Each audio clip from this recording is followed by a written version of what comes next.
going on, everybody? Woo! We are back. We are back for another good one for you guys. Back in the black tees because it is hot. It's hot outside. But we're in here. You guys are in here with us. Thank you guys for being here. And what is, Rebecca, you want to tell them what it is? The finale episode, Money versus Passion. Oh man, say it ain't so. These 8 weeks have been amazing. We've had some amazing panelists, and this one is just like the rest, if not better. I think I don't want to, but this one is going to be a good one. We got some amazing panelists today. Before we get into it, we're going to do our land acknowledgement and just a quick recap of last week. Yes, and like we always say, it's important to acknowledge Canada's history of enslavement, racial segregation, and marginalization, as it has had a devastating impact on people of African descent. The existence of systemic anti-Black racism and inequality in education, housing, employment, health, criminal justice, politics, and other areas can be directly traced to the complex legacies of the dehumanizing enslavement of African people in Canada. Canada has neither recognized nor educated the public adequately about the historical facts related to slavery and the anti-Black racism it has produced. Despite this, Black Canadians have made outstanding contributions to Canada in every field, which is all the more remarkable given the legacy of slavery. It is necessary to recognize the history of Black Canadians in order to build a more just society from discrimination. Thank you, Rebecca. And so with that, we're going to get right into it. Our last episode, Rebecca, you want to talk about our last episode for a sec? I really liked the last episode. It was all youth, a lot of youth just stating their opinions and, their point of views on different topics surrounding what racism looks like today, kind of debunking the different terminology. I learned a lot from last week's episode from our guests. I don't know about you, Zach, but yeah, I definitely learned a lot. The best part about it is when our guests too are so knowledgeable, you could just sit back and just, you know what I mean? Like just listen to everything. Yeah. But nevertheless, we're gonna get right into it. Concluding our webinar today, we did promise you guys our giveaway. Stay tuned for that. And the winners, you didn't just win yet. You guys have to do one quick thing to prove you guys are winners. We'll let you guys know what that is later. But Money versus Passion, episode 8. Rebecca, are you ready? I'm ready, Zach. You ready? I think I'm ready. Let's get into our amazing panelists, starting with our first guest, Mr. Kareem. Mr. Kareem. Hello, Kareem. What's up? How are you, sir? I'm alive, hanging in there, looking at the end of this pandemic right in the face. Yeah. I think for wherever, depending on where you are, stuff are opening up tomorrow, so that could be pretty good. So tell us a bit about yourself, Kareem, and maybe a fun fact. Okay, so I'm Kareem Rahman. I'm the Director of Communications and Digital Engagement at York University. I'm also the owner of Splash Effect, a digital marketing agency that operates here and in the Middle East. I started my first company at 15, and then I also run a nonprofit called Hustle with Purpose, which kind of actually is based off of this topic exactly. Fun fact about me, I am a huge travel person. Pandemic put a pause to a lot of that.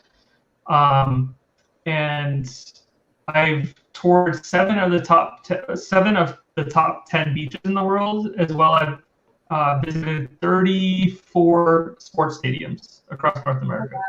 Wow. What was your favorite sports stadium to visit? Staples Center. Been there, I think, 6 times now. Got to see Kobe in his prime. Couldn't get better than that. Down in LA. I always wanted to go to Staples. Thank you, Kareem, for being here. Just stay tight because we're going to get into our next guest, Rebecca. Up next, we have a very special person, Miss Shelby. Hey. Hello. Hi, everybody. How are you? Good. How are you? Good, thank you. So tell us a bit about yourself and maybe a fun fact. Okay, so my name is Shelby Weaver. I am the Director of Basketball Advancement for the Toronto Raptors. I'm also a business owner of a sneaker customization studio called Mac House, and also of a company called Makeway, which is the first standalone women's sneaker and streetwear store in the country. And my fun fact is, growing up, I played a lot of basketball, but I also drag raced cars for like 6 years. Wow. Wow. Wow. That's so cool. So what age? I'm from Halifax, Nova Scotia, so it's a little different than growing up in the city. So we did different stuff. The things a little bit different. Yeah, exactly. Wow. That is amazing. Thank you, Shelby, for being here and being a part of our panel guests. We are going to get into our next guest, Miss Pauline Christian. Miss Pauline, are you here? I am here. Thank you for Hello. having me. So tell us a bit about yourself and maybe a fun fact. Wow, as you know, I'm maybe all the ages of everybody here on the panel. So I have a big life, but in the interest of time, I'll give you snippets. I'm a lover of life. I call myself a human entrepreneur. We own a family business. I do not actually work in my business because after corporate Canada, I thought to give back into the community and to take back what I needed for myself. I needed to be able to create a structure similar to corporate Canada where I can get the job done without me being physically active in it. So I beg my family pardon, but my time is spent really around the globe, helping children, helping young people to become better entrepreneurs, working with Zero Hunger for, by 2030 with some young people in Africa. I love life, as I said before, and I love young people. And Zachary is one of my little mentees, and I'm so proud of him. And I'm just happy to be here. When he called me, I said, yes. I shift everything up to say, yes. And I've been watching Zachary and Rebecca, and I'm just so proud of them, how they have been doing a great job with this focus. So take my hat off to you both. Thank you so much. We're going to get into our last guest. Our last guest, a friend of mine's, Mr. Certified Benji. What's up? What's good? Hi, everyone. Thank you for having me. How are you, Benji?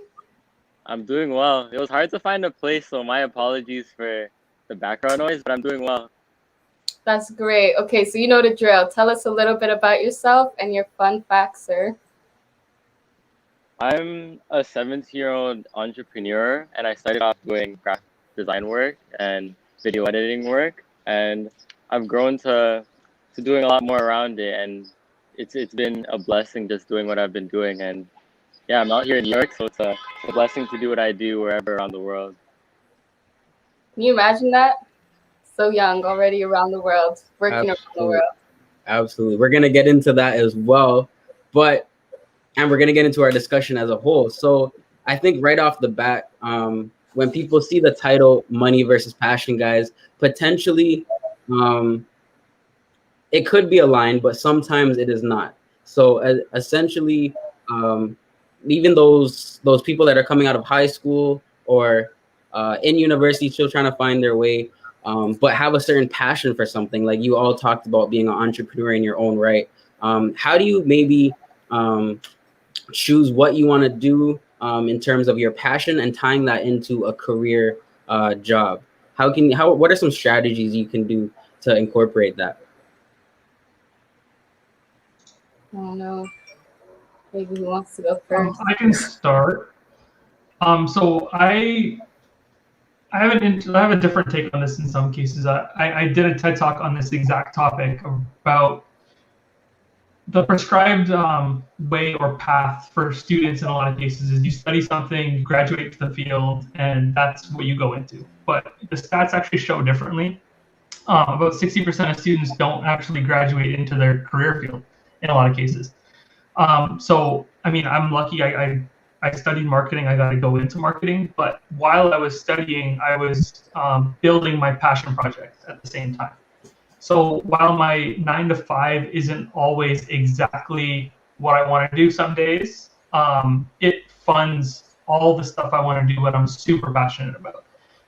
Finding the exact career that leads to that like perfect job doesn't always happen, especially right out of the gate. You really have to work your way up the ladder in a lot of cases. So I don't think they need to be mutually exclusive in a lot of ways, but what I like to teach people and what my nonprofit is about is learning how to like build a business around what you're super passionate about while possibly pursuing a different career. Yes. Absolutely. Absolutely. And Miss Pauline, like you have, even in your introduction, you have a whole lot of interests. How do you tie all that in to your like daily schedule? How do you juggle that, all those interests, and turn them into actual potential businesses or organizations that you are passionate about? Yeah, it's called time management and passion. I started out as a teacher, and came here when I was 19. Got employed by Bell Canada. Realized based on economics, being married young, and all that, that I have to look at what is there, what life has in front of me, and how I'm going to make great decisions based on what is in front of me. So even though I graduated as a teacher, got here, I realized that going back into teaching would not maybe be the right way to go in being here. So I went to I got enrolled at York University while I was at Bell, because I know Bell would pay for that, and I did switch from really teaching into psychology and politics, right? With a business degree with psychology and politics, because I knew that I had to do something to get the corporation to pay for it. And as my son would say, everything you do in life, let someone else pay for it, right? So again, that's why we invest in a lot of real estate. Again, if you have something, let someone pay for it. So what happened in that is that while I am pursuing Bell, I am also a young family, a young mother, young wife, and I have to be going to school. So I do the school because I realize education is so critical. So no matter how, I send my kids to private school, right? But they come back, they're now, investing and doing what they want to do. Education doesn't mean that you have to do what you went to university to do. It's an evolution. And you see, that's not what we're not told, that we're evolving every day. So send the kids, our students, to school, and then the parents are upset because they didn't do what they went in to do and they're changing their majors. I don't even believe in the change in majors, because I believe that university is an institution or the space to help you to evolve, to exercise your mind so you can think differently and be influencers. I think you go to school to become influencers. So you have all these, and I know so many educated people, and I wouldn't call friends too, that are there. The education is there. They have the PhD, but it's not doing anything for them. So it's an evolution. So I got into Bell, and then I realized I had to work my way up the ladder, because I know my history as being Black. And so if I'm put in a space, I have to look for opportunities. So I look for opportunities, and I put, rub shoulders with the right people that who can bring you along. You need to be brought along. You can't sit down, status quo, and not moving. And in that, I realized that I was after the money first, because I realized that our people were so disenfranchised. I was into my history and all that, realizing so that life was so unfortunate for our people. So I am always taking it on my shoulder. How can I make a difference? And how can I beat the odds? How can I beat it? So I am a fighter for beating the odds. And so that's how I evolved into making my way up, the ladder. And people say, how did she get up there? And people think you do things differently. But it's that passion and that drive, and allowing yourself to make sure that the people you hang around are the people who are going to be people that you want to become. And so in that, eager for money, right, and being an established individual, right, I really didn't take time to people who didn't do, really, for me now being a human entrepreneur, I didn't like people who just beg on the street, always talking about me, and a sad story. I didn't have time for it.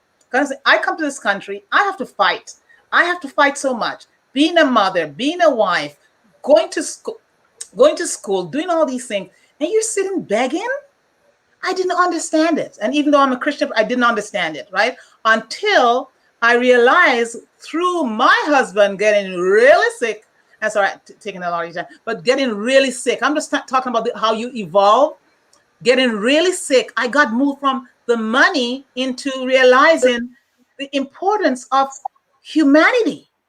So then, after he didn't walk for 4 years and I had to push him in a wheelchair, I evolved into having my own business because someone in the community showed me the way that, you know what, corporate Canada is not going to support you now when you have a husband is almost dead, 2 kids in the university abroad. How do you do this? So it shifted my thinking. So I was not so much about the money now, but more about humanity. And then in that humanity, I become an entrepreneur who just scaled up that, out of my imagination. So I'm just saying this to you young people, that you may come out, you may enter this way, but the hard balls that life sends you is not to deter you. It's to shift you from being that tunnel vision into what society is forcing you into, to becoming who you were born and purposed to become. Wow. Absolutely. And I think Ms. Polly touched on a great point, Shelby, where she talked about finding your purpose and finding your passion.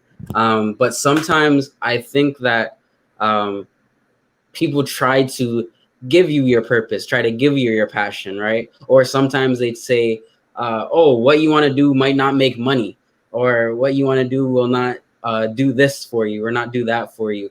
I guess my question to you, Ms. Shelby, and Benji as well, how do you, I guess, cancel out the noise and focus on what you want to do and your passion and your, I guess, strengths, because you know your strengths best? Yeah, I mean, first off, I'm sad that I'm the one to follow that, because Miss Pauline, that was unbelievable and just very inspirational for me. So I can only imagine what the young people on this call. So I'll try to follow that up as best as I can. But I think so much of what we do on a daily basis can be influenced by other people, whether it be your personal life, your professional life, media, social media, like what you're seeing on the internet. There's just so many places and spaces that can, I would say, push you off track, but also open your eyes to other things. And I think that's what's really important about it is sometimes staying too focused, as Ms. Pauline says, sometimes closes your mind to other things. And so for me, like, I took a finance degree, and am I using some of that in some places in my life? Sure. But I work with MBA players for a living. There's just like not a lot of like direct correlations between that and my degree. But there has been so many times in my life where I've opened myself up to other possibilities, and that's really, really helped me. And so, yes, staying focused on what you're doing, and, you know, what Kareem spoke about having those sort of like side hustles, like having a job. And it sounds like everybody on this call is doing a lot of different things at the same time. And so being focused is amply important to be able to manage your way through all of those different priorities. But you also have to be open to other things. And the only reason I became an entrepreneur was because I was open to the idea that even though I had this amazing job in the MBA, that there were still parts of me that weren't fulfilled. There were still parts of me that maybe I wasn't tapping into in the way that I wanted. And so there's such a fine balance of cutting out the noise, but also like letting some of it in, because it is really important. And it is really important to see sort of the bigger picture and to constantly be like recalibrating, which is what I do a lot. Is I'm super focused, but I always take time to step back and say, like, how do I feel about my life? How do I feel about my career? Like, what am I happy with? What am I not happy with? Am I happy at all right now? And you know, over the last year and a half, the answer to that very well was probably no a lot of times. But it's just really important to constantly be taking stock of where you're at. And that for me keeps the passion stuff as passions, because a huge part of this, like a passion project and a passion entrepreneurship can become the exact opposite very quickly if you're not careful about protecting the things that makes it a passion for you. And so that's been a really important part of my process. I don't think there's any one way to do it, but I think you'll find a way that works for you. And that's kind of the way it works for me. Absolutely. Absolutely. And Benji, Shelby just touched on it. There's not one way to do everything, right? And I think you're a living testament to that. So how do you at such a young age, how do you maybe again, kind of another question that I have for Shelby as well. Like how do you Benji cancel out the noise, but in terms of what she said, take back that feedback and make yourself better at what you do? I think there were a lot of great things said, and there's different things that you can piece out of the different things that were said. And I think a big thing is how you spend your 24 hours. So cutting out the noise, you would truly know yourself. So you know your day, you know how you spend your 24 hours. So finding the things that you do in your alone time, that could truly help you find your passion. And cutting out the noise from other things, you would know what's best for you, you know where you can find a different soul. And I guess consistently educating yourself on what you want to do and what you're doing on a regular basis. So as Shelby said, spending some time to think about the things that you're doing on a regular basis is a great way to think and see different ways how you can grow, how you can find a good path of what you want to do, where your passion is set. So finding a career, there's many different elements to keep in mind while making your decision. But I overall think the way you spend your 24 hours and the way you spend your free time is what you would be passionate about. And there's different ways you could find a way to cancel out the noise and really find what works for you and where you want to be. And there isn't one way to do it, because I do graphic design, but a lot of people do graphic design one way. And there's as being an entrepreneur, I think there's many different ways you can do different stuff, like being on panels, Oh man, I think you cut out for a second. You hear? Sorry, I got a phone call, but can you hear me now? Yep. Yeah. But I was saying overall, spending your 24 hours the best way you can, and sort of just leaving idle time for you to just think and see where you could take your life is the best way you cancel out the noise and you find out how to really find what's best for you. Yeah. And so I guess from this discussion, what I'm hearing is follow your passions, right? Because there's probably money in it, or you can make money out of your passion.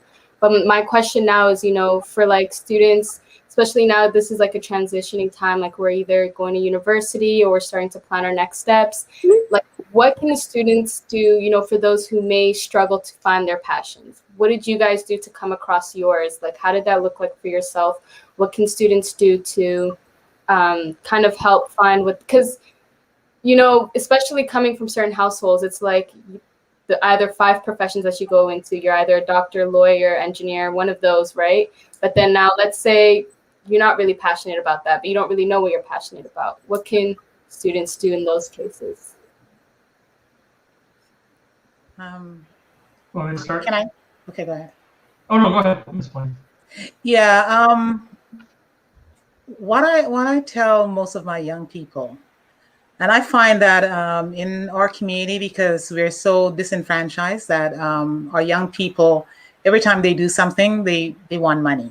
Give me money, money for my time. And I know that for me, it's because of my volunteering, right? If you had told me that when I was 20, in the 30s, I would say, no, my money, you got to value my time, you got to pay me. But I find that the opportunities that I got, given my time, I was the president and the longest served president of the Black Business and Professional Association of Canada. And with that, it gave me an opportunity, even though I worked free, I gave up my time free, it gave me an opportunity to meet, prime ministers, having Trudeau as my keynote speaker, traveling with Harper to Jamaica, being chosen as, being seated in a position that you're not paid for.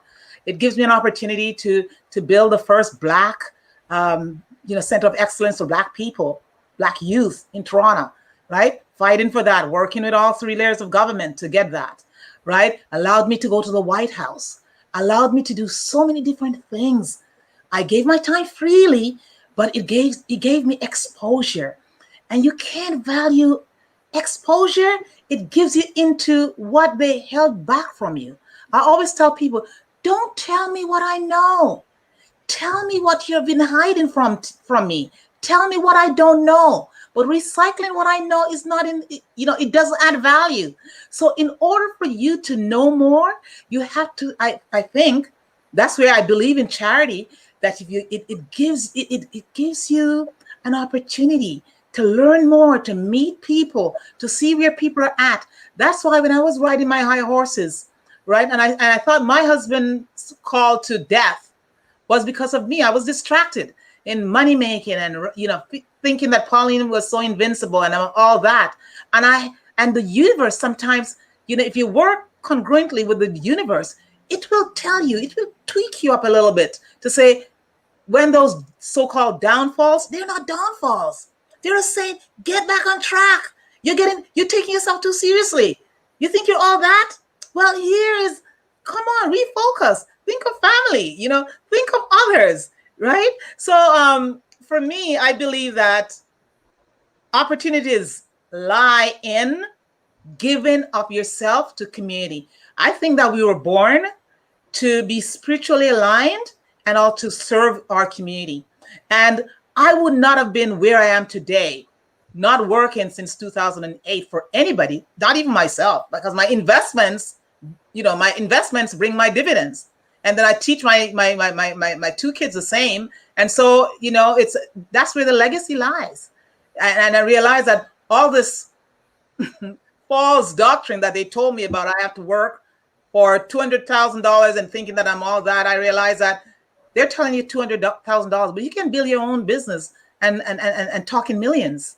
So they put you in that comfortable zone, and we feel so comfortable that we want to maintain it because we're not risk takers. And that's why entrepreneurs, they are risk takers. You have to be highly passionate, and you got to be a risk taker.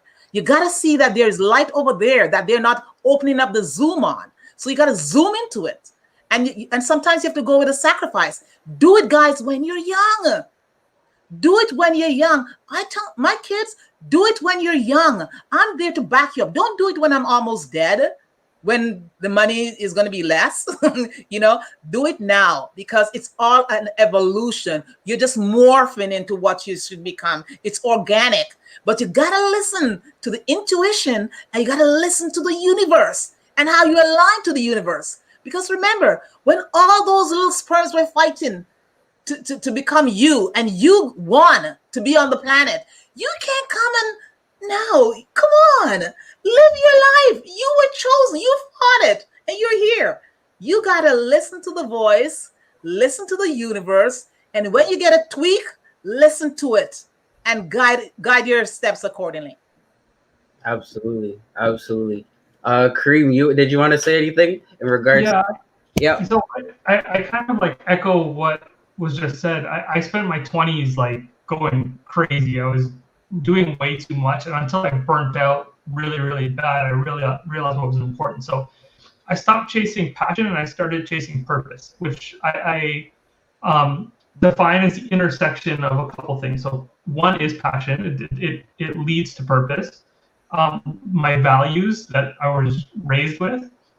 Profit, because it does help kind of grease the wheel for everything else you want to do in life, and then my skills and expertise. So that intersection of those 4 things, if those are all being met with all I'm doing, whether that be through volunteering, whether it be through my businesses, through my career, through my friends and family, then I'm happy. I need to find that balance of those 4 things, and then I'm able to just stay in this state of just contentment.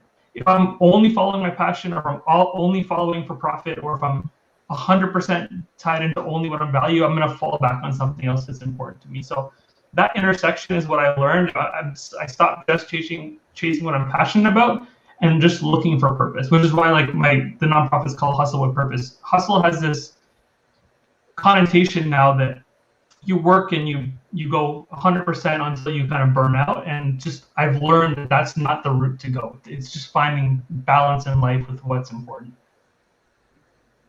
Absolutely. I would say to piggyback off of that, a big thing that I learned over the past 2 years is you can't give everything your 100%. And I say that to say there's certain things that you could be doing, but you cannot overwork yourself because you do burn out, and truly things you could be passionate for, but when you go back to your purpose, you see what you need to be doing and what you need to do to evolve and get to different levels, especially during the ages like in my stage, like I'm getting out of high school now and finding the things like what career path I want to take, what I want to do the next few years. And truly you have to give space for you to think, and you like let God do his work in your life. You have to leave some room for miracles. So you can't overwork yourself, but having a passion for truly what you want to do and a purpose really helps everything align together.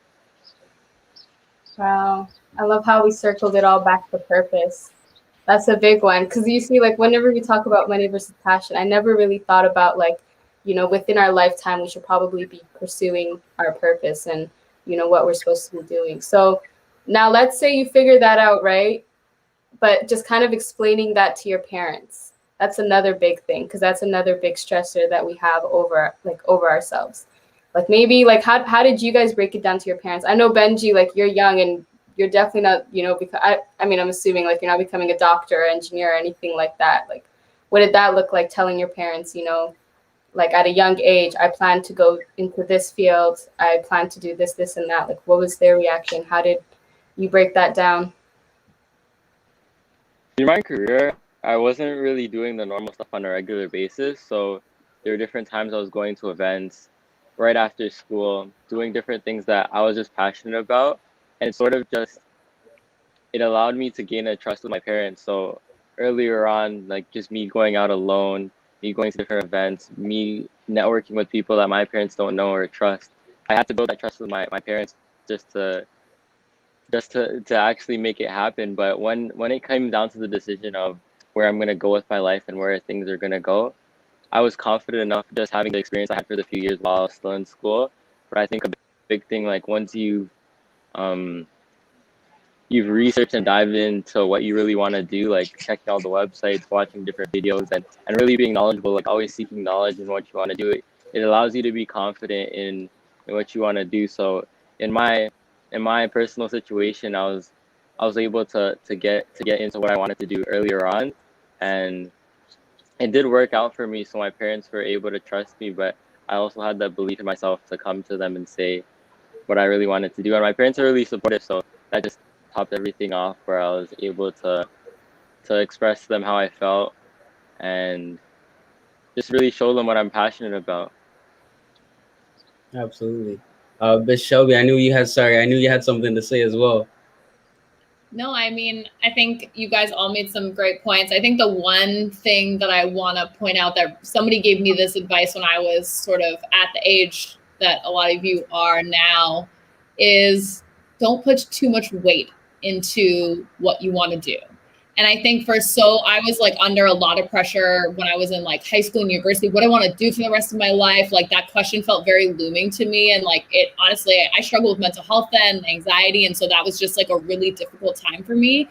And someone just straight up said to me, they're like, what do you like to do? And I'm like, I like to play basketball. And they were like, go do that. Like, and not necessarily play basketball, but like basketball has been your life for so long. Like if you still love it, then follow that path. And I think so often we try to make these like huge decisions about our life. And it's like, okay, if I choose basketball at 18 or choose working in sports at 18, like you can always reinvent yourself. Like human beings are unbelievable. You can always reinvent yourself.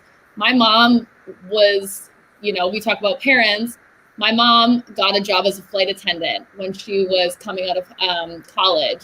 And she wanted to go do that or go to fashion school. And she had gotten into fashion school. And my grandparents made her take a government job, because at the time you took secure government jobs with pensions. Being a flight attendant did not come with a pension. going to fashion school was not a guaranteed job. It was not a traditional sort of career choice.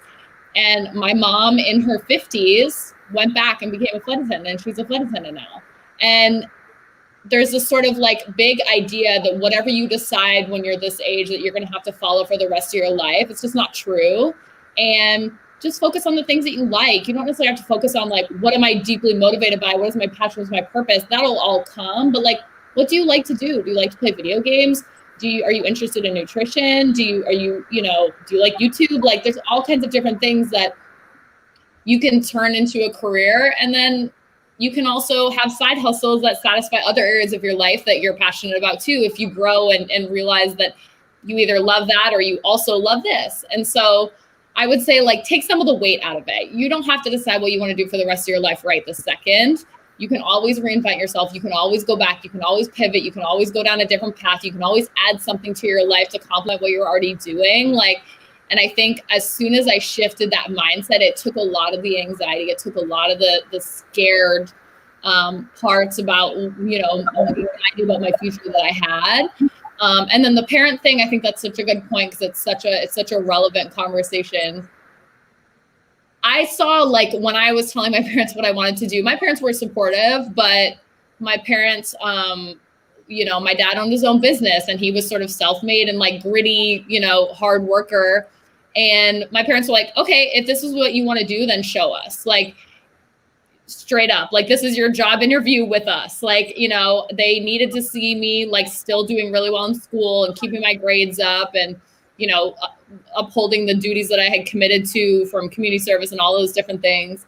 And when I graduated university, I begged my parents, I said, if you'll just support me for 1 month and pay my rent in Toronto, I'm going to get a job in sports. And I had done so much legwork up until that point. I had, like Benji said, I'd earned their trust, but it's not always going to be easy. They're not always going to agree. But if you continue to show them your passion and show them like your actual work ethic and what you're doing, and show them why this is what you're going to do and why it's actually going to be successful for you, like they will come around, they will come around. Yeah, absolutely. And I could even for, oh, sorry, go ahead. Sorry. No, I just want to endorse what everybody said. And, I think with COVID and all the pandemics that we have experienced together over the last little while, it shows that our world is shifting. And I think that if we don't have plan from, government right back down to family, have a plan to re-educate our, the citizens of the world, our parents, and when I try to speak to parents, they think that I'm upholding with, the kids and what they want to do. But our kids are our gems. And it's all about the life, the good life and the experiences and the short wins and the small wins as you go through the journey. So we may be talking about the destination as to what professional, they are, what career they need to pursue. But at the end of the day, I want to know that I have a happy person. I don't want to know that, my child is suffering from mental illness or depression or whatever because I've pressured her or him so much because I am worried about the economics of when she becomes whatever age that she won't have the money. I think that we should build on the economic side, we should be building, the baby boomers should be building to give more time to our children and grandchildren where they can have a good life. So they can get into more giving of themselves in serving the community and understand the importance of, charity, giving towards charity and paying it forward, and let them evolve. Because the minute we remove the fear, because remember, all this stuff is really hinged, all these things hinge on fear of the unknown, fear of my child not meeting societal expectations, fear that this and fear and all this fear. Remove the fear and allow them to be fierce, allow them to be fierce and to go against the grain and become, because we have provided them with the platform where they can take the risks and at the same time become what they enjoy and be more purposeful. So I think we just have to, and you young people, start speaking to your parents. The change has to happen within. And the most, or the critical unit in our community is that family. And we need to educate the family. Because when we did that virtual career fair, the reason why we bring all these powerhouses in the last 2 weeks, bringing them from all over the world using, the Remo network, is to show that the careers that we have today, the kids are now graduating this year. Some of those jobs, whatever they pursued, are now obsolete. Obsolete. With COVID, we're not, because the world has changed. We have to zoom in and look in from a different lenses. So if we're still talking about becoming a doctor, becoming a lawyer, becoming a teacher, or go home, lock shop and go home, you know what? Trust me, working at Bell Canada, working as a teacher would not bring me to where I am. Would not allow me not to work for anyone since 2008, the minute I shift into entrepreneurship. That came because of almost a death in my family. Wow. Right? So allow life to evolve and allow our becoming to become. And we have to cherish and worship those moments, because our life is our sanctuary, man. And we have to start changing the noises around us, because once you're in your purpose, you will never overwork and burnt out in your purpose. Wow. Because remember, you get burnt out because of the state of mind of where you're not. Once you're in your element and becoming who you're supposed to become, you cannot be burnt out. I'll never be burnt out, because I'm doing what? I get up in the morning, I make my schedule. The first meeting is my meeting with me. And that's the biggest priority, is my meeting with me. Wow. So anybody can take the time and I can shift around, but the meeting with me, because without me, there's nothing. There's no world, right? So you got to understand the whole self-love and why you're here. And don't let people throw things on you because they're older than you. But and because I was so much of a force to do my own thing, right? I don't need someone to make me happy. I'm happy with me. I forgot the fun moment. The fun moment that I missed was I like to garden at night. Wow. 1 in the morning. Yeah. When I can sap up all the oxygen, and I can get down to Mother Earth, and I can plant, and I can do all these things in silence with all that oxygen when everybody's sleeping. Do what you want. Do your calling. Don't be forced by anyone. Right. Thank you for the time. No, absolutely. I think you guys all touched on great points in terms of like going at your own pace and you knowing yourself best, right? Like even when I was coming out of high school, I didn't go straight into university. I kind of mentioned this on the previous webinar. I didn't go straight into university, and we visited a university, myself and my family, and my mom gave me like a look, and she's like, "You don't want to do this." And I said, it wasn't right. It didn't sit right with me at the time, doing what I wanted to do. So taking that time, that self purpose, finding your own purpose for yourself is great. And like you said, Pauline, like starting your day with a meeting with me, like I think that is very, very important. Just like self-care, little things in the morning that my devotion, my workouts. And when I'm working out, I'm worshiping. Don't tell me I'm worshiping because you didn't see me with a Bible in my hand. I'm worshiping. It's different. Exactly. It's different. Exactly. Everybody does things differently. That's Everybody does things differently. And I guess we could see that too in terms of our panel, just the different places that we are in our life even. So Kareem too, in terms of like, we have different people on here, but in terms of your peers, your surroundings, your friends, we talked a bit about distractions, and I wouldn't say friends are really distractions, but how do you, they could be, how do you, Kareem, maybe stay focused while, I guess, having those friends that maybe have different goals or different ideas that you have, but staying focused on your purpose and your passion? I think I'm really lucky with the people who I surround myself with. I don't know if it's luck. I think I've done an intentional job of curating people who have similar mindsets. Like Shelby's one of my really good friends. We didn't even know we were going to be on this panel together before it was organized. But like when it comes to things around business or something, I can go to Shelby. But I think having a varied group of friends that are just in such different points in life, or have different places of importance in life, or some are just happy with doing what they're doing, keeps me grounded at the same time. I realize not everyone's gonna be someone who has a career, has like 6 side hustles on the side or anything like that, and just realizing that just being and just doing what they really like doing on a daily basis helps me ground myself a little bit. In terms of focus, like I'm a big proponent of just setting myself up with systems. Same thing as Ms. Pauline said. First thing in the morning is my meeting with myself to plan out my day. I have my career that I have to focus on between 9 and 5, but at lunchtime I might be taking a business meeting here.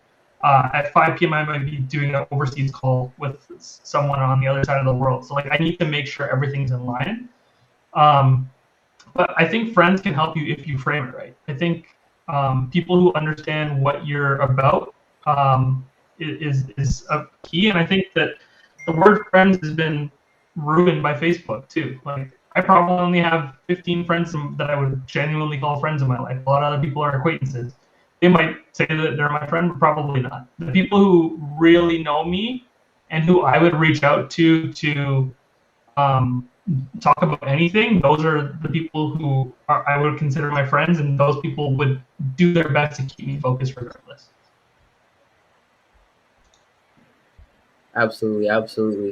Can I just step in the Yeah, friends? go ahead. Yes, Go ahead. Yeah, I think it's critical that you have an advisory, a personal advisory. So I think we have to see ourselves as important, that we are the CEOs of our lives, right? So you have to create an infrastructure, because whatever infrastructure you create, right? And it should be created by you, right? And in my in my corporation, my personal corporation, there's no bully. Nobody's gonna bully me because I'm the center of my world, right? And I know what I think based on my being congruent with the universe, right? As to what my calling is and what it needs of me. And because again, I was a teacher, I've done the business thing, I hang out with the politicians. People say, why I hang out with this? I'm learning because I think networking is so critical. Not because you hang out with someone, that means that they're your best friend, according to Kareem, right? Sometimes you're there because you want to learn. I want to learn so much what they have hidden from us Black people for so long that I'm in every corner. I'm in every corner. I find myself in every corner because I'm there to learn. Now, in order to make great decisions, you have to be informed. And the greatest way of being informed is alignment. So and you're listening. And because you have trained yourself in the old decision-making practice or exercise, you know that you're only going to make decisions based on information and a little bit of intuition and a spiritual guidance, right? So if you don't have the right people behind you that are going to make you feel accountable and responsible, you can sometimes fall, victim to yourself. So it's okay to have the right people, but you choose the people. Don't let the people decide, oh, I don't want you to be my friend anymore. They exit you here. No, you choose people intentionally and be deliberate about that. As to, you're not choosing them for money. You're choosing them more for knowledge and guidance and support, because that support framework is critical, because when you're growing, you're going to get some major hits. The hits that I've got in my life as I made my way up the ladder, I should be dead. Right? But it's out of your spiritual foundation, right? And being anchored there, that sometimes you make it. So you have to prepare yourself that you're gonna face some hard hits. And those people that you have around you as a part of your framework infrastructure, they're the ones that are gonna tell it's okay. We've been there. But the ones who haven't been there and say, oh man, they're going to create all kind of cry story. I'm not saying people shouldn't cry. I don't cry. I don't even cry for my parents' death. I don't cry. I've been beat up by life so much and I've made it through. I'm not crying. It's here because the universe says it's so, right? So you just have to make sure the people you're choosing around you are the people that you want around you. If you don't want them around you, you have the power to exit them. I exit people because I have the power to do that. If you're not of the right alignment, you are a goner. I'm sorry.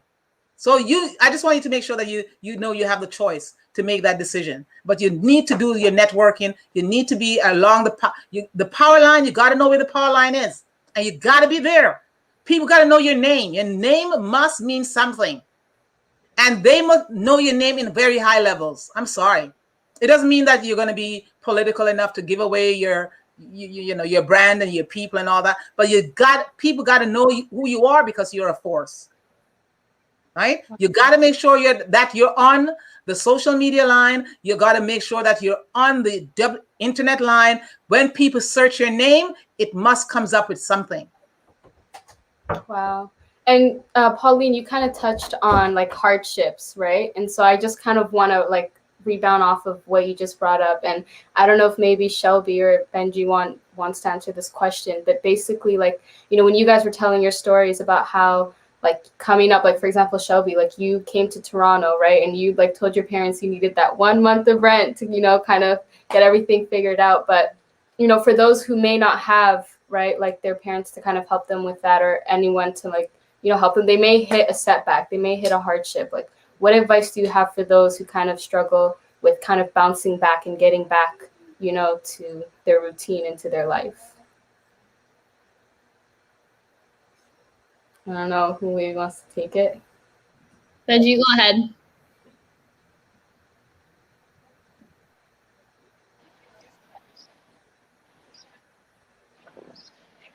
Sorry, could you repeat the question one more time? I was thinking about it, but it sort of lost. Yeah, I was basically just talking about like setbacks, right? Because Pauline was talking about hardships, and like that just kind of made me think like, okay, so while people are on this journey, right, of working and stuff, like setbacks and hardships come along, but not everybody just comes right back up to it, right? So my question was just kind of like, what advice do you have for those who maybe deal with setbacks or maybe deal with hardships coming along? Like, is it a sign to just pause and maybe stop, or like does that mean to go harder? Like, what does that look like? What did that look like maybe in your own lives, and what advice do you have for others?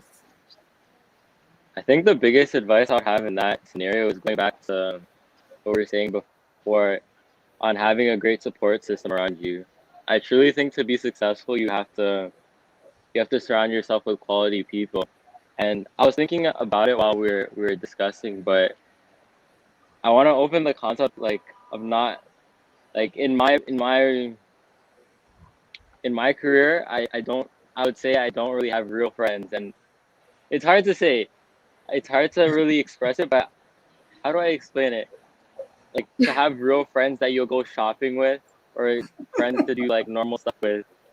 You're gonna have more friends that you're gonna grow with, and you're gonna have online friends, and you're gonna have business friends. But I say all this to say, to get to a specific space that you want to get to, or a specific point, there's different factors that you're gonna have to take. So for me to say I don't have friends or real life friends that I'll see on a regular basis or talk to or whatever, it's just going with like I wouldn't necessarily have the time to waste, or the money to waste, or the energy to waste, because you do have to dive into that.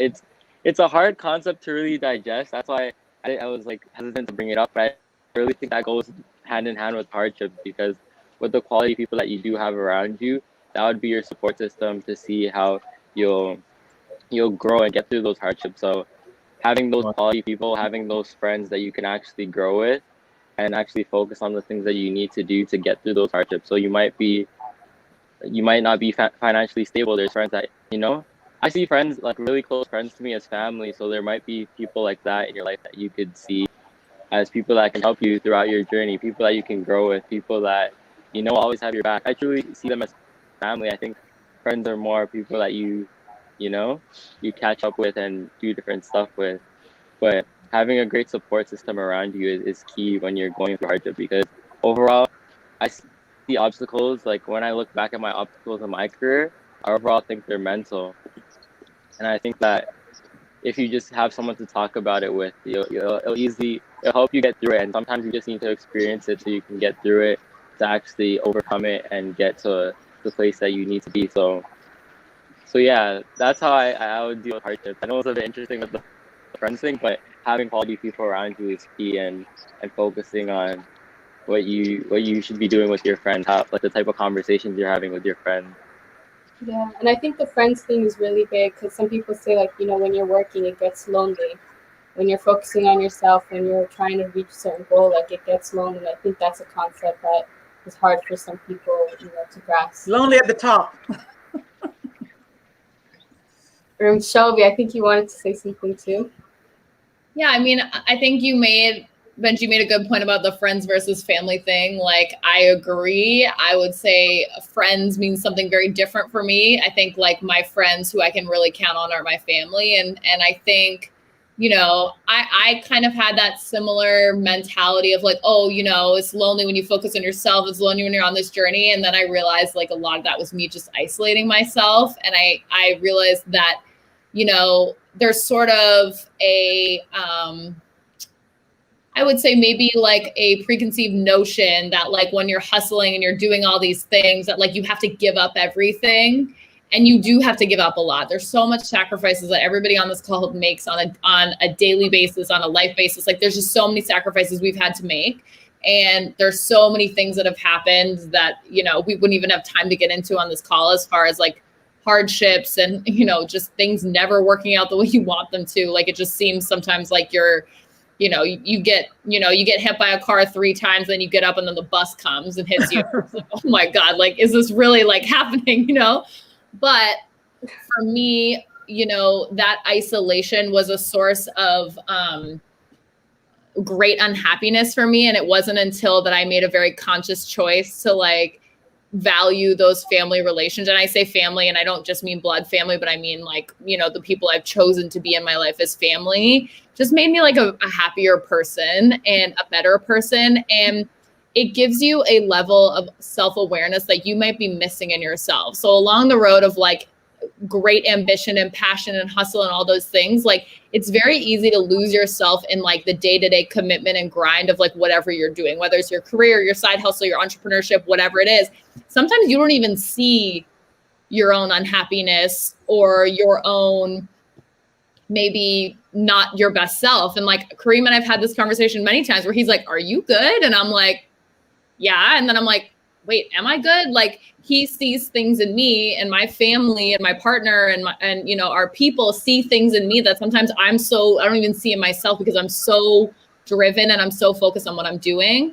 So it's really important that not only do you have people who are supportive, but people who you can be honest with and can be honest with you, because nobody ever grew and became successful with an echo chamber of everybody just telling you yes and telling you everything you want to hear. Like, it's really important that people in your life are honest with you and know you to a point where they can sort of like give you that little jolt when you need it. And that for me has been really crucially important as I've gone through my life. And you also just have to learn how to balance it. Like, Kareem and I will sometimes go for a walk and we'll talk about business the whole time. And you know, we'll strategize and we'll talk about what's going on. And then he got a puppy, and I went over the other day and I laid on the floor with his puppy and we talked, and I don't think we talked about work once. And that's like really important. You know what I mean? It's really important to continue to be a human, to continue to be a friend, to be a sister, a brother, a parent, all of those things that make you who you are.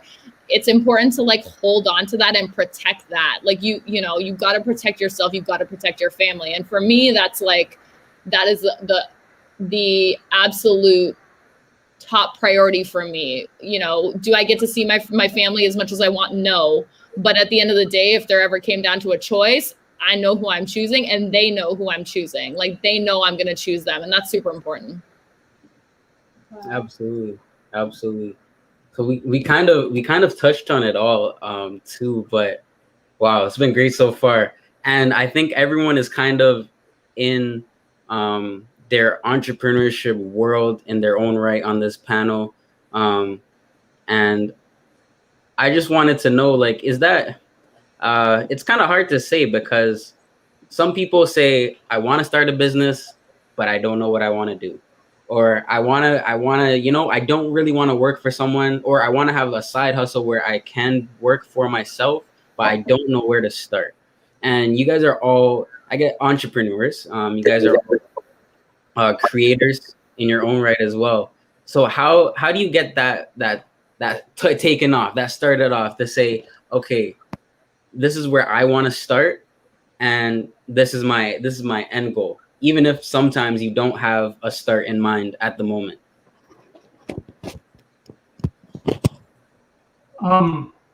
I'll start with what Shelby said earlier, is to literally find out what you spend your free time doing. So whether that be video games or basketball, what do you spend your free time, or Ms. Pauline's case, gardening? Like, you can make a business out of it if you're passionate about it.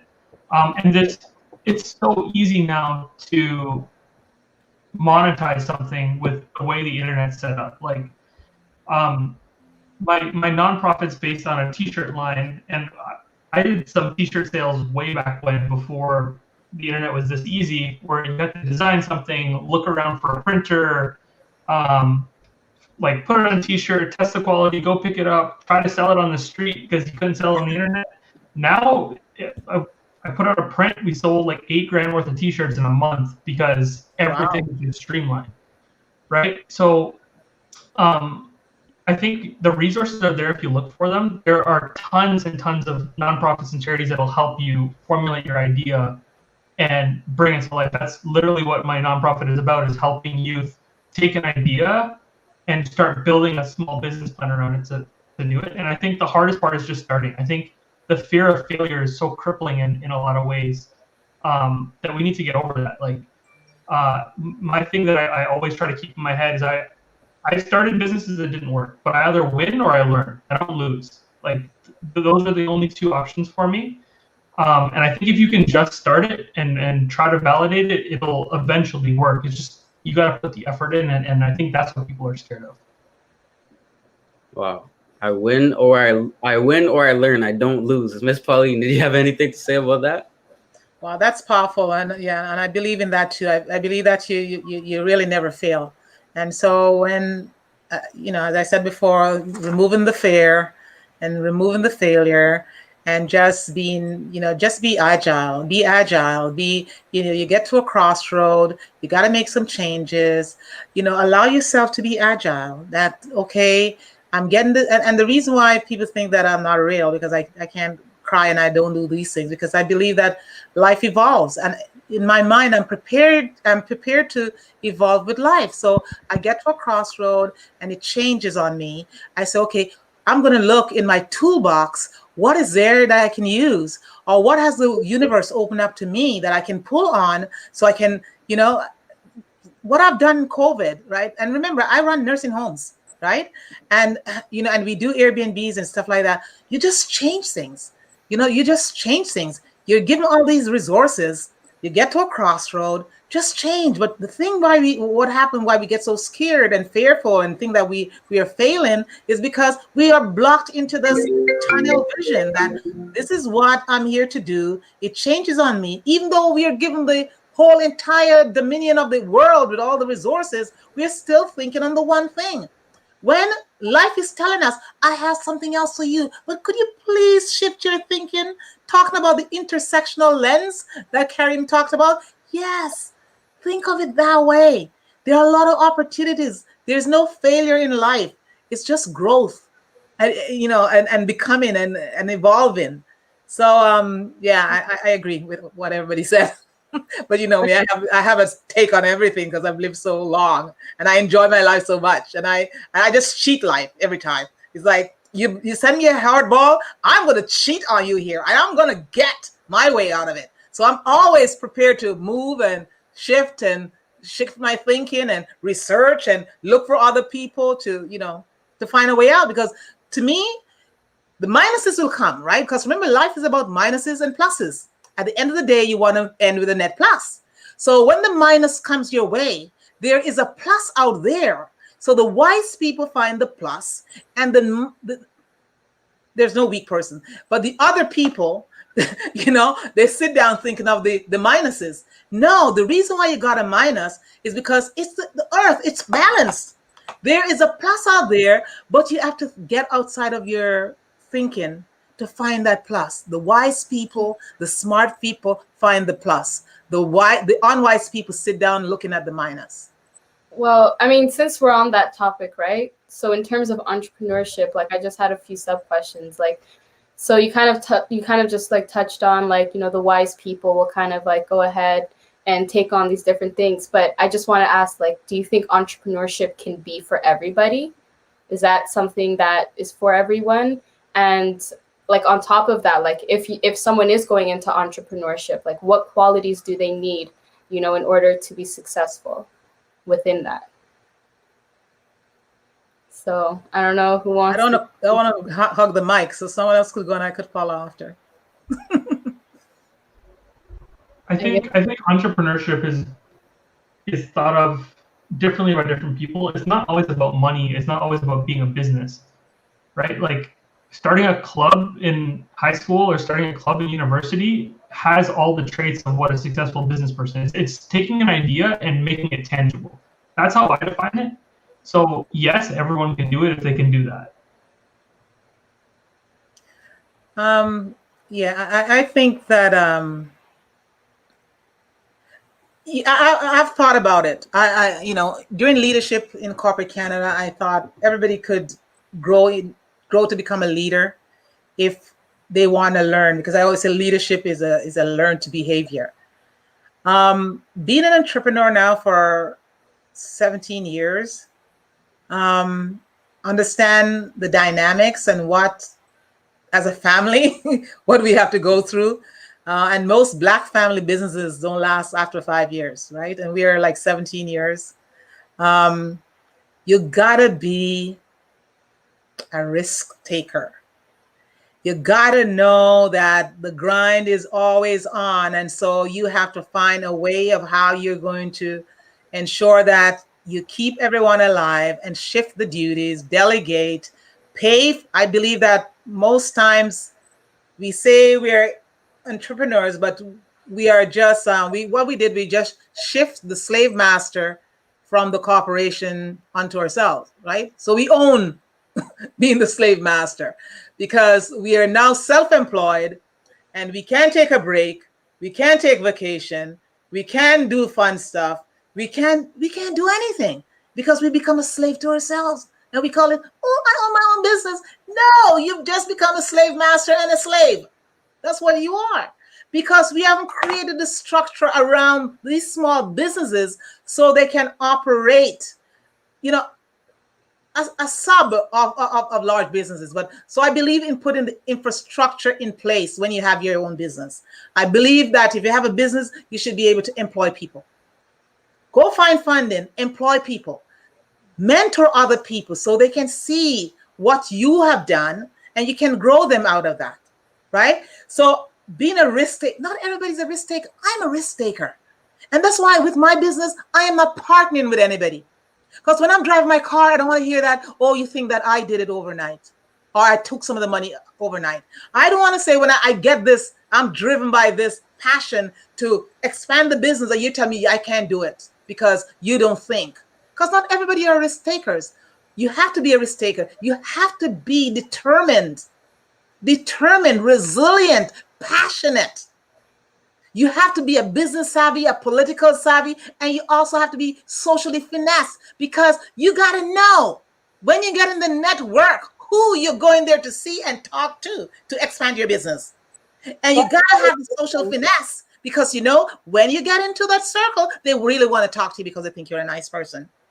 But you know, on your little 5 pointers, when you go to that networking session, what you want to gain out of it. It has to be intentional. It has to be deliberate. Life is not joke. You know, the joke in life is that you're joking it out because you're getting what you want out of it. So at the end of the day, the joke is on whomever, not on you. But you can't be just, you know, everything you do, and that's why you won't be suffering from Alzheimer, because your brain is actively involved in your life. You got to be present in your moment, fire in your belly, going after life. I've never been sick in my life, guys.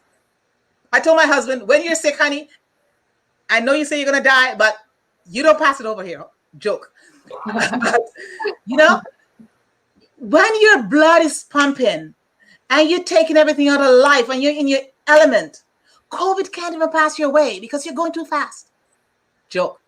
But you get, no, we're at the end. I have to throw some jokes into it. But truly, I believe that when you're into life and you know why you're here, you're having fun, you're advancing other people's lives, you're honoring your God, whomever that person or whomever you call that person at. But you gotta be. I'm not going to take religion here, but you got to be accountable and taking your order from someone or a divine being, whomever you call it is, as you got to be taking your order there. Because at the end of the day, you don't want to get so caught up, as Shelley said, that you get so much into the business and into becoming so successful that you forget who you are and why you're here. So there has to be a divine above you that is steering your steps, right? But at the end of the day, back to your passion, back to doing the right thing, taking your risk. And I always say, when you're building a business, got to make sure that you have money for a good lawyer. I have 3 lawyers. Wow. Somebody's going to sue you all the time, right? So, and I'm saying that when things come your way, you have to be crying and no, this is for the lawyer. This is for the accountant. This is for the insurance. Wow. Put the money there, guys. Put the money there. Create the structure. So you don't have to be crying about, no, you go deal with it. That's what you're paid for. You go deal with it because you're paid. Yeah. You need to have that, right? Wow. So I think they're going to sue you all the time. Someone is going to sue you because you're going too fast, right? Someone is going to put something in your way. So they're going to come to your house or come to your business and fall over something.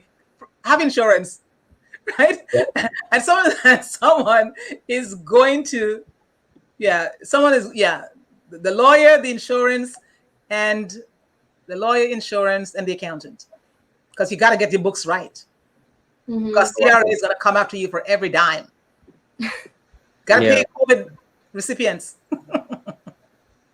So, guys, that concludes, get your lawyer. I'm just kidding. I'm just kidding. But no, on a serious note, we do appreciate you guys coming on. This has been such a great and insightful conversation about everyone's journey. And as you can see, everyone's journey was different, right? No one's journey was the same. But before we do go, we want to get some last words in. Certified Benji, do you have any last words, sir? It's coming in. Sorry about that. Last words. I think to consistently educate yourself is very key. Like, being on platforms like this, watching content like this will keep you on the right path in entrepreneurship and really finding money versus your passion, how to truly stay persistent on what you want to achieve and become successful. Wow. Those are my last words. On my screen it shows Miss Pauline right beside, so we're gonna go there. Any last words?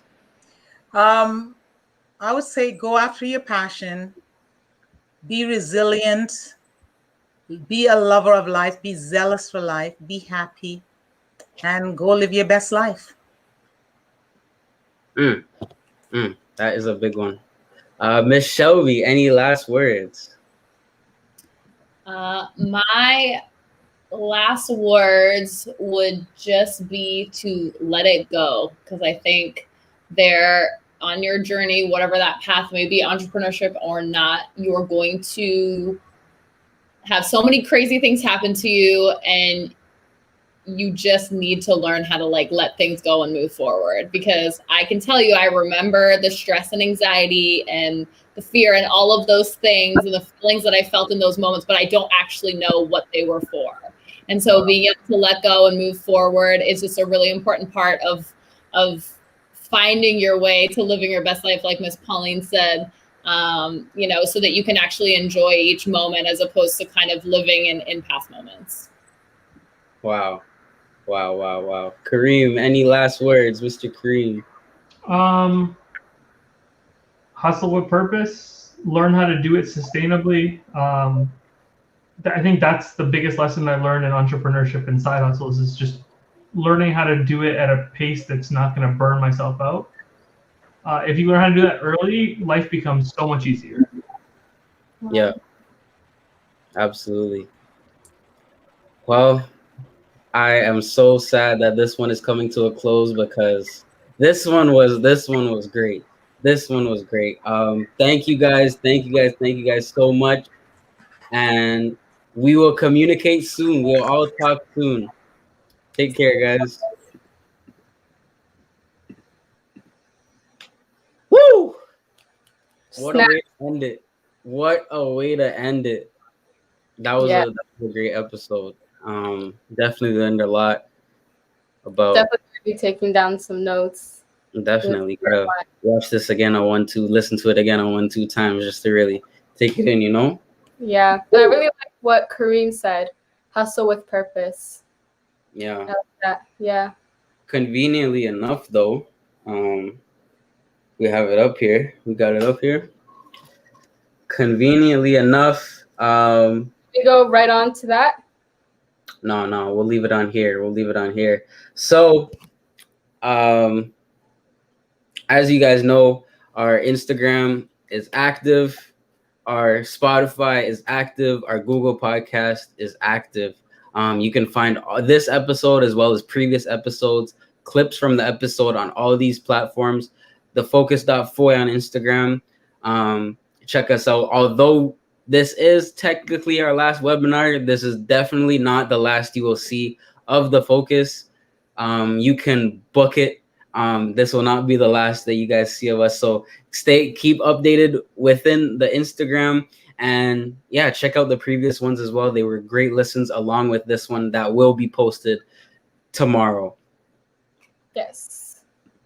And of course, we have to shout out, our guest panel. The first one is Kareem, Hustle with Purpose. We were just talking about it.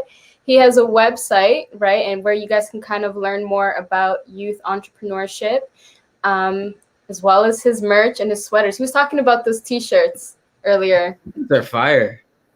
The T-shirts are fire. Like even the mask too. Like we were looking at it, I was like, "Woo!" Yeah. Like whoa. But so if you guys try to find him, his website. Let me go back. His website is hustlewithpurpose.com. And you guys can see more information about what he does. As you can see, he works with young adults in underprivileged neighborhoods. And he also has this business where he sells his T-shirts and sweaters. Absolutely. And Miss Shelby, she was talking about, she is the owner of Mac House. So it's a self-service sneaker customization studio. Get that great experience. I personally, hopefully when everything is in a bit better state, want to visit there soon. Check it out. Definitely will be a great experience. You can check MacHouseInc.com or MacHouse Inc. on Instagram. You can find any update that you might need. Oh, we got the Instagram here. Woo! Got the Instagram here. Just look at all the sneaker customization. So I don't know. Fun fact about me, I love sneakers. So this, when we were looking at this is something that I will definitely follow up with. She does an amazing job, her and her team. So please do check her out.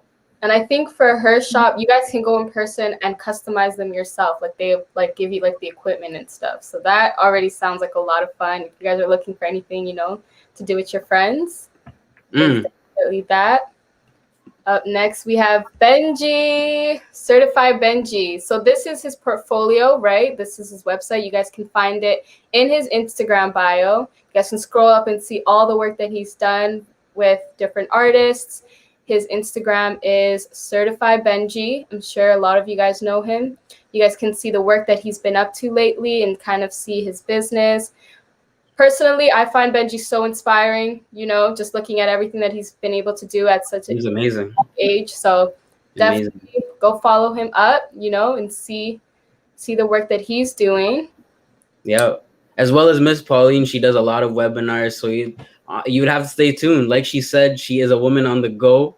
So you will have to stay tuned with all of her webinars and career webinars that she does. She does a lot of them. I attended one that was approximately 2 weeks ago. Great experience. So maybe if there's a next one coming up, just stay tuned.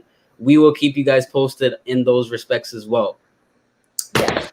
So right now, what do we have, Zach, right now? We promised you guys, we had at the end of our webinar that we had our giveaway. Yes, sir. We have our giveaway. So if you guys knew the rules, it was on our Instagram. You had to follow the focus.foy. You had to follow shopswad.ca on Instagram, and you had to like the photo and tag 3 friends. So if you met that criteria, then you qualified for the giveaway that we are about to announce. So Rebecca, you wanna let them know some gifts that we got here, some prizes. So up first, we have the 3rd place item, which is with the SWA package. So we have SWA packages. So if you guys don't know what SWA is a Black-owned body butter brand. I use it. It's really good. And they have a lot of different I guess scents that you can say. A lot of different flavors. So the package is what the 3rd place recipient will be getting. The second place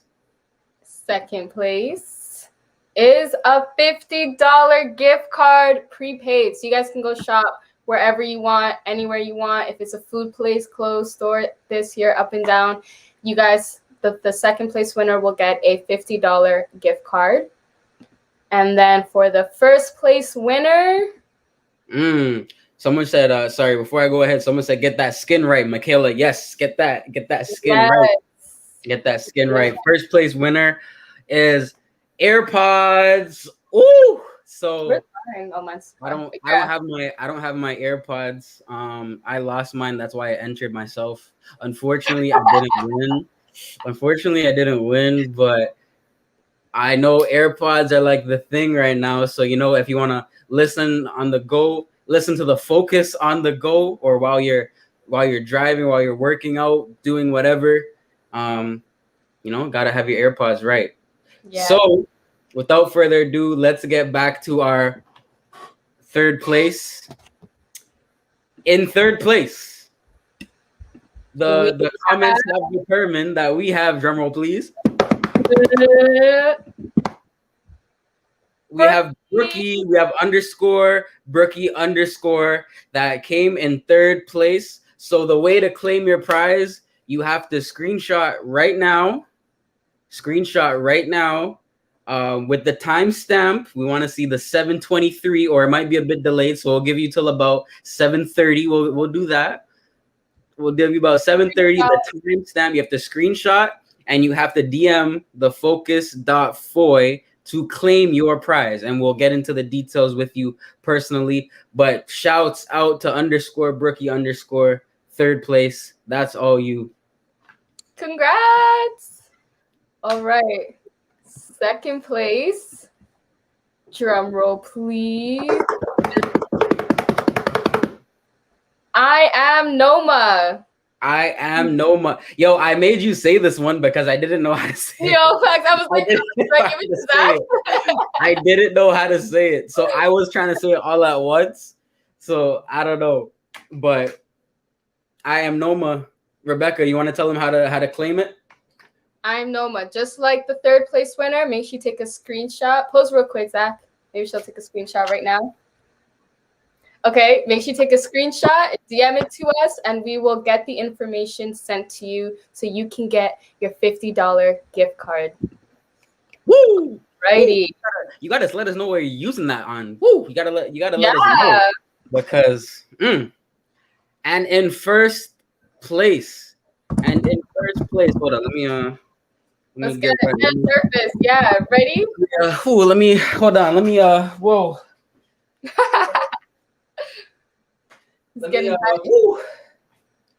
I ideally had to get up too because I had to do a little promo. That's the 3rd place right there that I'm holding in my hand. That's just 3rd place. So hit up the shopswad.ca as well for some amazing product. Have a great line. But in first place, we have Mathura Tavera. Hopefully I Matura got your name underscore right. Tavera. First place winner of the AirPods. Woo! Congrats. Congratulations for all of our winners. And thank you guys so much.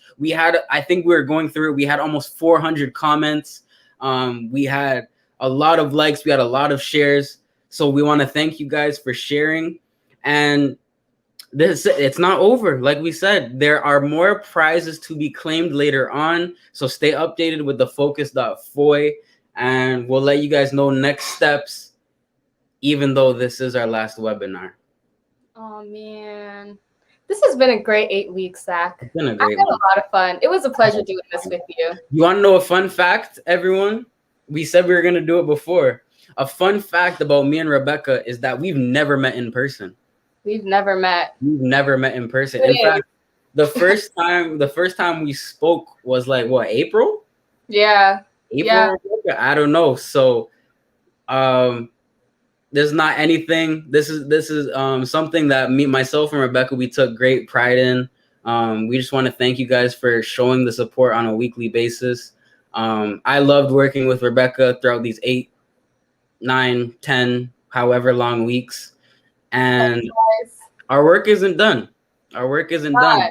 And we just want to shout out too that it's not just our doing. All the other coordinators at Focus on Youth really helped out. So thank you guys to all the coordinators that helped us with the Focus on Youth. Thank you to the counselors that made our program possible. Thank you to Mr. Andre Fullerton himself. Thank you to Mr. Bryce, because he gave us the name The Focus. He's the member. We had that deciding factor. He chose it. Yeah. And then even a past coordinator that was here, Mr. Ian, he helped out a lot as well. So everyone that made this possible, Mr. Mike Conso, can't forget about him. Kathy, everyone that even up to the background, we had so much contributors, so much supporters. We just want to thank you guys. Miss Anne Marie, thank you guys. She's been here this whole day just commenting, looking through. Thank you guys for being so supportive. And yeah, thank you, Rebecca, because this was a banger. Yes. This is not goodbye. We'll see you guys later on, probably on Instagram. Who knows? Maybe another live in the summertime. Who knows? So hey, don't spoil our ideas. Don't spoil our ideas. I don't know, but but until then, guys, this has been a pleasure. My name is Rebecca. My name is Zach. And we'll see you guys later.